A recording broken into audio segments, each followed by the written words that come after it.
All right. So again, for further studies on the subject, please refer to the book on rebel governance in the Middle East, as it offers a number of case studies that studies them in depth. I will start first with to mention something about rebel governance, that it's a very understudied subject in the mainstream literature, and even more understudied when we talk about the Middle East in particular, about rebel governance. We struggle with the literature struggles with the conceptualizations. Are we talking about rebels, revolutionaries, insurgents, combatants, non-state actors, or what exactly are we talking about? So you will find in the literature this struggle about the conceptualization of the subject. What is rebel governance? Basically, when we talk about rebel governance, it's the set of actions that insurgents engage in to regulate the social, political, and economic life of non-combatants during war times. And in particular, when we talk about rebel governance, there is in the definition embedded in the literature that we talk about non-state actors basically that engage, at least initially, in violence, that they seize territory and they regulate the social, political, and economic life of the non-combatants. In rebel governance, there is a negative connotation for the subject, and this is basically for two reasons. One is that when we talk about rebels, it's against established systems and structures when we refer to rebels. And the second reason is that with rebels, there is also the condition in the definition of that there is an engagement in violence, at least in the beginning of any insurgency. So for that reason, the concept is received with negativity. However, please keep in mind that system structures and governments, they do not necessarily always represent the mainstream or the majority of any society. So not necessarily revolutionaries or rebelling against structures and systems that it's against the majority there. It's important also to keep in mind, not all rebel groups engage in governance, talking about governance. So according to research, only 13% of them engage in governance or in complex governance systems. The question then comes, do rebels need to engage in building governance? Is governance necessary for rebel groups? And there is a huge debate over the issue. Now, one view of this is that no, rebels don't need to engage in governance, in building systems, structures, for one simple reason, because it drains their resources. And it's a burden, is how to manage rebellion, revolutionary, and at the same time building governance in certain systems, because governance requires a lot more than opposing governments and opposing systems. And we know many actually groups, non-state actors, that they struggle with this. And to link to the previous panel, Hamas in Gaza struggled big time with this, whether is to fight the occupation of the Israeli or regulate the social economic life of the population of 2.2 million Palestinians in Gaza. And in many other examples, when you engage in governance, this will come at the expense of your main message or your own cause for the rebellion or the revolution. The other view on this, that yes, actually, rebels need to engage in governance and to build governance for several reasons. One is that the most important is legitimacy. Without building governance, there is no legitimacy within the constituencies, within the people that you're regulating their lives. Not only this, and with legitimacy comes recruitment. So in order to recruit for your party, you need to be legitimate. And also, you need the collaboration of the people that you are governing or that you're ruling, and for that reason, you need to engage in governance.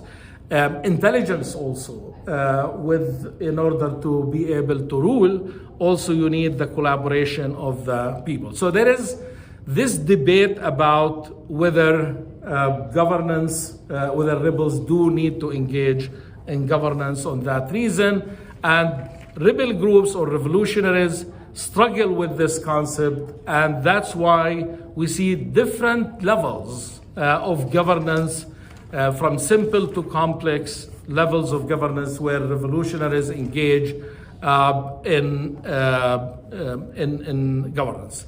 And also keep in mind that rebel governance sometimes is linked to external parties where they offer funding. Then there is, when rebels secure external funding, then there is no dependency on the occupation. So it's much more complex on that levels. Now, as I mentioned in the beginning, rebel governance is understudied, but even more understudied in the Middle East. Why? Before the Arab Spring, it's rarely you were able to see rebel groups or revolutionaries or insurgencies in the Middle East because of the political systems prevailing in the region of being highly centralized dictatorships, so did not allow for rebel groups to emerge before the Arab Spring on that level, and that was the nature of the post-colonial state built after colonialism. But after 2010, the Arab Spring, we started to see collapse of security states and disintegration on many levels. So for that reason, we do not, when we talk about rebel governance in the Middle East, you will find that whatever is available in the mainstream literature on governance, rebel governance in the literature, does not necessarily apply to this region, or applies to a certain extent, simply, as I said, because the starting point came with the Arab Spring that was characterized being as mass movements that started with the Arab Spring. Most probably suitable for describing revolutionaries or insurgencies or non-state actors in the region as being non-state actors, rather than the classical definition of rebel governance. It's more non-state actors, that it's really mix of different groups between social movements, revolutionaries, political parties, different organization, and all that level. Now, how this is different, or what is the context for non-state actors in the Middle East? We see different orientations, different ideologies. For example, you cannot talk about Al-Qaeda in Yemen the same as the Houthis in Yemen. We have two different ideologies, two different orientations of the groups. One is characterized as a terrorist group, Al-Qaeda, and the other is characterized as being an Iran proxy or an Iran ally in Yemen. The orientation is different. Is different from the mainstream literature on rebel governance, because the classical definition usually refers to like rebellion groups within the nation states, that they seize territory driven by resources mainly, they control resources, and they negotiate with the government over different resources. Here, it's more, we see some of them as ideological groups, driven by ideology rather than resources. And for that reason, we see even the names of these groups is religious, like Hezbollah, the Party of God, Ansarullah, right? So again, it's not the resources and territory driven, it's more linked to ideology. Also keep in mind, other groups, they come as tribal groups. And we've seen this in Iraq, basically, and in Libya, where we have non-state actors as being rebels. It gets even more complex in Libya, where some revolutionaries, insurgencies, build coalitions with tribal forces, right, on certain political agendas at the same time. So it's that kind of mix of insurgencies, revolutionaries, and the tribal forces, and also have links to the outside world or to external actors as well. It makes it very specific to the context of the Middle East, which is not, again, closely aligned with the literature. Another category, we see that it's revolutionaries fighting colonial occupations, as in the state of Hamas in Palestine, that it's not, again, within the state itself, but there is a colonial occupation and fighting against occupation and liberation. So it's more aligned with, again, being non-state actors rather than rebel governance as in the literature.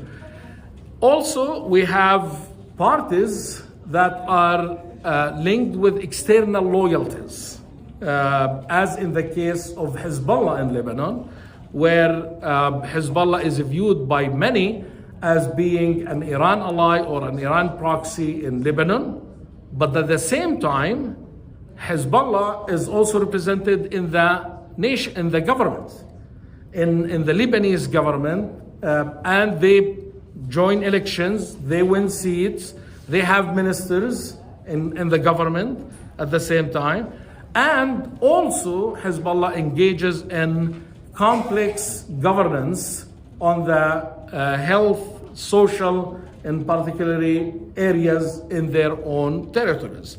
So that kind of complex external linkages with being represented part of the government at the same time engages or builds